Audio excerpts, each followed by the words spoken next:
끝없는 미래에 어디서 태어날지 모르는 위험을 안고 좀 더 나은 곳에서 태어나기 위해 노력하실 것인가요? 아니면 괴로운 과거와 두려운 미래로부터 완전하게 벗어날 수 있는 길을 가기 위해서 노력하실 것인가요? 어떤 선택을 하거나 이것은 온전히 자신의 몫입니다. 좀 더 나은 세상을 살기 위해서 노력하는 것이 사마타 수행이며 고통뿐인 세상을 벗어나기 위해서 노력하는 것이 위파사나 수행입니다. 이도 저도 아닌 것은 선업의 공덕이 없고 수행을 하지 않기 때문에 사악도에 태어나는 삶입니다. 어디서 무엇이 되어 태어나든 이것은 온전히 자신이 선택한 원인에 따른 결과라고 아시기 바랍니다. 수행자 여러분, 계속해서 마음의 작용에 대해서 말씀드리겠습니다. 이번에는 7번째 숙고에 대한 것입니다.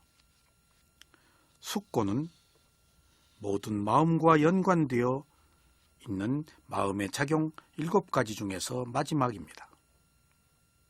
숙고라는 것은 주의를 기울이는 것입니다.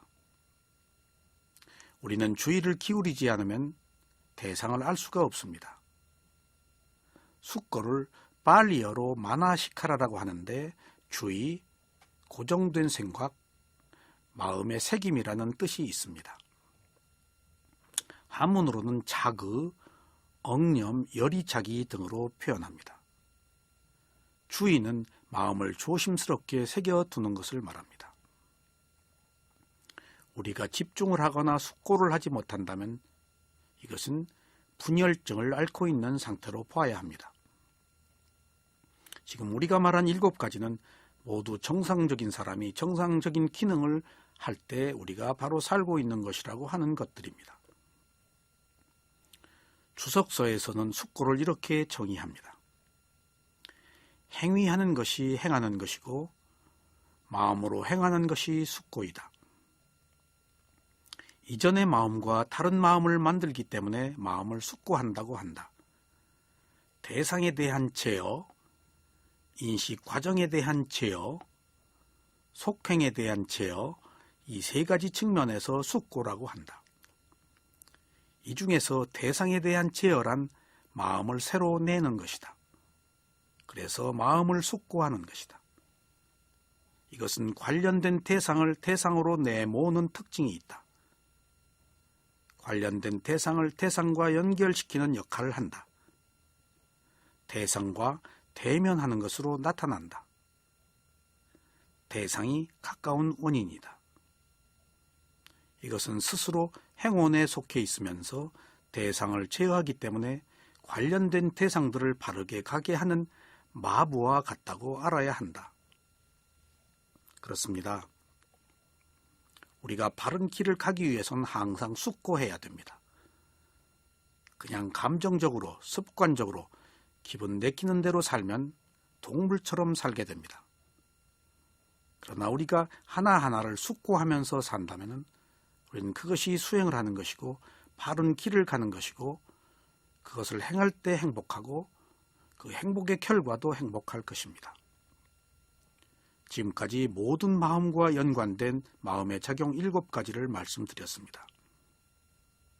마음은 아는 기능만 가지고 있기 때문에 이상의 7가지를 통해야 비로소 대상을 아는 기능을 제대로 할 수가 있는 것입니다. 우리가 안다고 했을 때는 이상의 7가지 기능이 없으면 결코 알 수가 없습니다. 그래서 아는 것은 마음이고 그리고 왕이며 이 7가지 기능은 마음의 작용이고 신하라고 말합니다. 마음이 왕이라고 하면 이상 7가지 마음의 작용은 가장 중요한 요직에 속하는 대신들이라고 말할 수 있습니다. 이것이 없으면 단 한순간도 마음이 제대로 기능을 하지 못합니다. 마음과 이상의 7가지는 어느 상황에서나 함께 있으며 떨어질 수가 없습니다. 이것들이 왕과 신하라고 하는 것은 왕과 신하는 자신의 문제들만 관심을 가지고 있는 것이 아니고 국가를 운영하듯이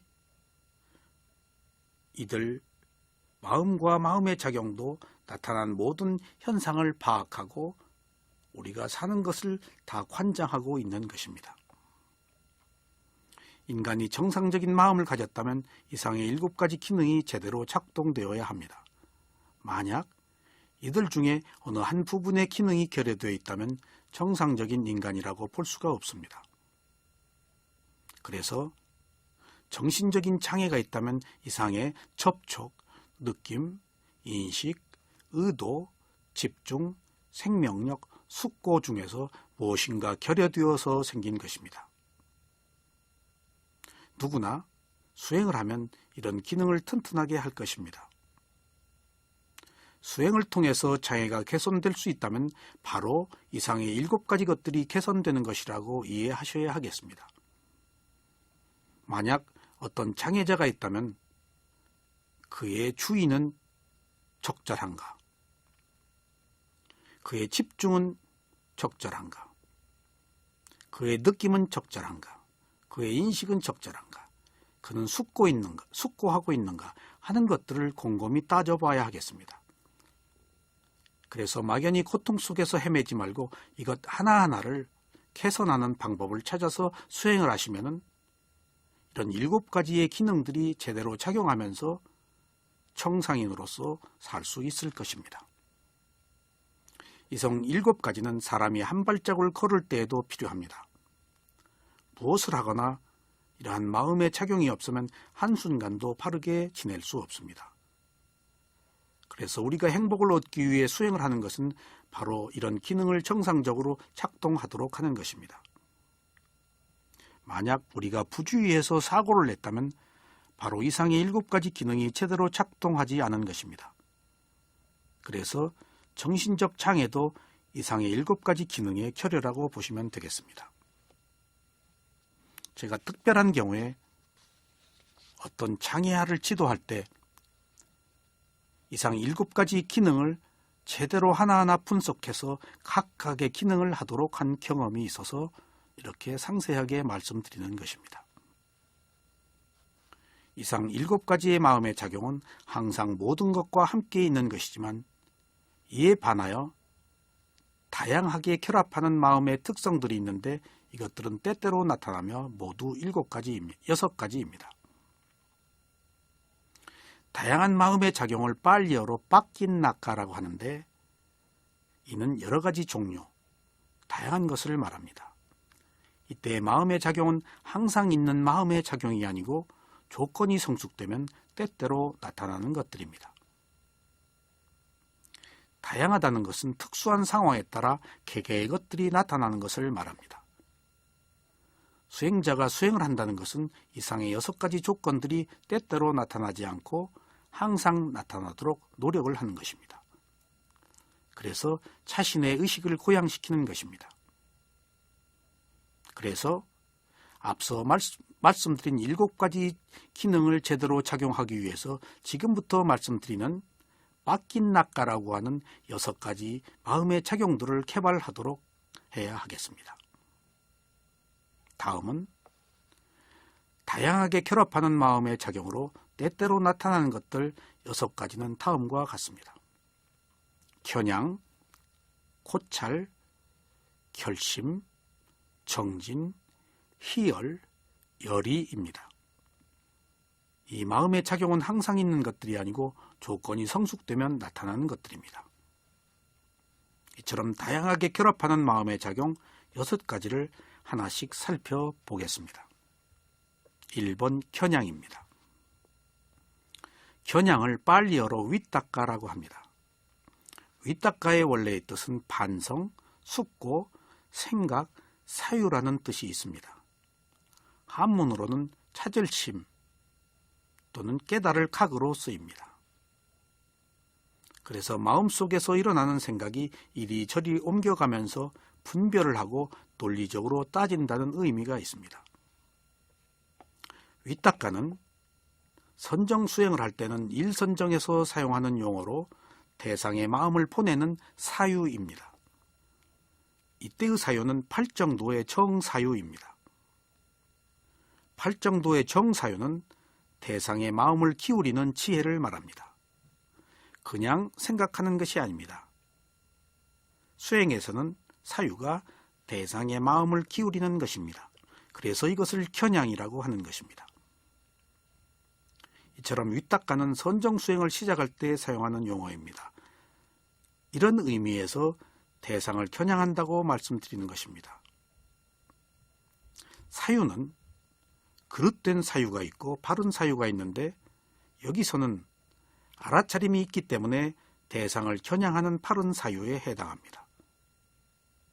처음에 이렇게 대상을 겨냥하는 알아차림이 있은 뒤에 다음 단계인 고찰이 있습니다.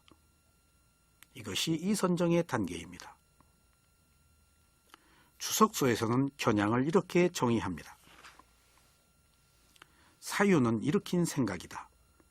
심사하는 뜻이라고 설명한다. 이것은 마음을 대상에 보내는 특징이 있다. 앞으로 향하여 치고 뒤로 뒤집어서 치는 역할을 한다. 그러므로 수행자가 겨냥함으로써 대상을 앞으로 향하여 치게 하고 겨냥함으로써 뒤로 뒤집어 진다고 설하였다. 마음을 대상으로 인도함으로써 나타난다. 비록 어떤 마음에는 겨냥과 고찰이 분리되지 않지만 고찰보다는 거칠다는 뜻에서 또 고찰보다는 앞선다는 뜻에서 마치 종을 치는 것처럼 처음으로 마음이 대상을 향해 돌진하는 것이 바로 겨냥이다. 여기서 겨냥은 움직임을 갖는 것이다. 처음 마음이 일어날 때 마음이 진동하는 상태이다. 이상이 추석서의 설명입니다.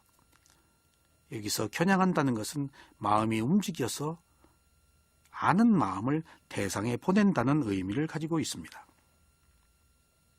다음에는 2번 고찰입니다. 고찰을 빨리어로 위자라라고 합니다. 위자라는 조사, 검사, 고려, 심사숙고라는 말인데 바로 이선정의 상태를 말합니다.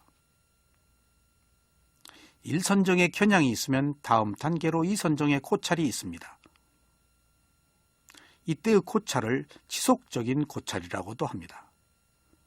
먼저 1선정에서는 마음을 대상에 겨냥하는 순서를 거쳐서 2선정에서는 마음을 대상에 머물게 하여 지속적으로 고찰하는 것입니다. 이것이 바로 수행의 자연스러운 과정입니다. 경전에서는 겨냥과 고찰인 위탁가와 위자를 하나로 묶어서 설명하는데 논장에서는 선정수행을 더 자세하게 분류하기 때문에 이 두 가지를 1선정과 2선정으로 나눕니다. 그래서 경전에서는 선정수행을 4선정이라고 하고 논장에서는 선정수행을 5선정이라고 하는 이유는 바로 위탁가와 위자라, 겨냥과 고찰을 합치느냐 나누냐 하는 것으로 구별됩니다. 주석서에서는 고찰을 이렇게 정의합니다. 심사숙고한다고 해서 고찰이다. 지속적인 고찰이라는 뜻이라고 설명한다. 이것은 대상을 계속해서 건드리는 특징이 있다. 함께 생긴 대상들을 대상에 묶는 역할을 한다. 마음이 같은 대상에 대해서 계속해서 일어남으로 나타난다. 미세하다는 뜻에서 또 고찰하는 본성으로서 마치 종의 울림처럼 계속해서 고찰하는 것이 지속적인 고찰이다.